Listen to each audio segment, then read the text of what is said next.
గాంచినటువంటి పేరు గాంచినటువంటి యూనివర్సిటీ తెలంగాణ రాష్ట్రంలో ఉందంటే అది ఓన్లీ కాకతీయ యూనివర్సిటీ. మరి మనము ఉస్మానియా యూనివర్సిటీని కాకతీయ యూనివర్సిటీని కంపేర్ చేసుకున్నట్టు మరి ఇక్కడ ఉన్నటువంటి అడ్మినిస్ట్రేషన్ లోపమో లేకపోతే విద్యార్థుల లోపల ప్రశ్నించే తత్వమో రెండిట్లో అర్థమవుతలేదు. కానీ కాకతీయ విశ్వవిద్యాలయం అనేది నాకు తెలిసి ఇంకో 10 ఏళ్ళు అయితే అసలు ఉండకపోవచ్చు.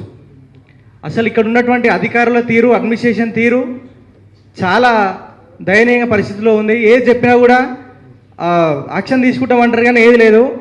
ఇంతకుముందు సుమన్ చెప్పినట్టు మెస్ కావచ్చు, ఇంకా అనేక సమస్యలు కావచ్చు. ముందుగా విశ్వవిద్యాలయం అంటేనే పరిశోధన కేంద్రాలు. సో పరిశోధన చేయాలంటే మనకు ముందుగా ఏం కావాలి? గైడ్షిప్ కోసం ప్రొఫెసర్లు కావాలి. విశ్వవిద్యాలయం అంటేనే మనం రీసెర్చ్ కేంద్రంగా చెప్పుకుంటాం. సో అట్లాంటి రీసెర్చ్ కేంద్రంగా చెప్పుకున్నటువంటి విశ్వవిద్యాలయాలు తెలంగాణ రాష్ట్రంలో ఏ స్థితిలో ఉన్నాయో మీరు కూడా చూస్తారు. కాకతీయ యూనివర్సిటీలో సుమారు 471 మంది ప్రొఫెసర్లు ఉండాల్సిన చోట 70-80 మందే రెగ్యులర్ ప్రొఫెసర్లు ఉన్నారు. ఒక్కొక్క డిపార్ట్మెంట్కి ఇంతకుముందు సుమన్ చెప్పినట్టు పొలిటికల్ సైన్స్కి ఒకరు కనీసం హెచ్ఓడి కూడా రెగ్యులర్ లేరు.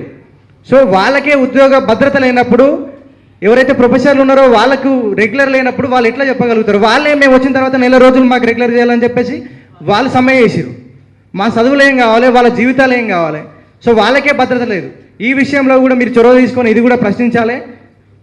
అదేవిధంగా యూనివర్సిటీలో ఖాళీల లెక్క కూడా కాకతీయ యూనివర్సిటీలో 332 ఖాళీలు ఉన్నాయి ప్రొఫెసర్లు. మరి ఎందుకు ఇది భర్తీ చేసలేరు? సరే, ఇది ఇట్లుంటే కనీసం యూనివర్సిటీలో సీట్ రాగానే ప్రతి విద్యార్థి ఏమనుకుంటారు? ఇప్పటికైనా మా బతుకులు బాగుపడతాయి, యూనివర్సిటీకి వస్తే కనీసం బతుకుదేరు నేర్చుకుంటాడు. అంటే ఇక్కడ వచ్చిన తర్వాత తిండి కోసం పోరాటం చేయడం తప్ప వేరేదేం లేదు.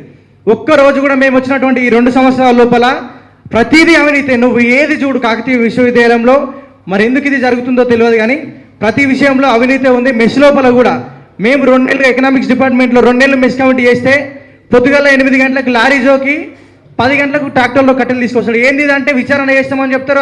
ఆయనకు కాంట్రాక్ట్, ఆయన మీద చర్య ఏమి ఉండదు. ఆయనను కాంట్రాక్ట్ తీసేస్తారు, ఇంకొకరికి కాంట్రాక్ట్ ఇస్తారు. సో ఇట్లాంటి సమస్యలు మరెన్నో కాకతీయ విశ్వవిద్యాలయంలో ఉన్నాయి. కాబట్టి వీటన్నిటిని మీరైనా పరిష్కార మార్గం చూపిస్తారని కోరుకుంటూ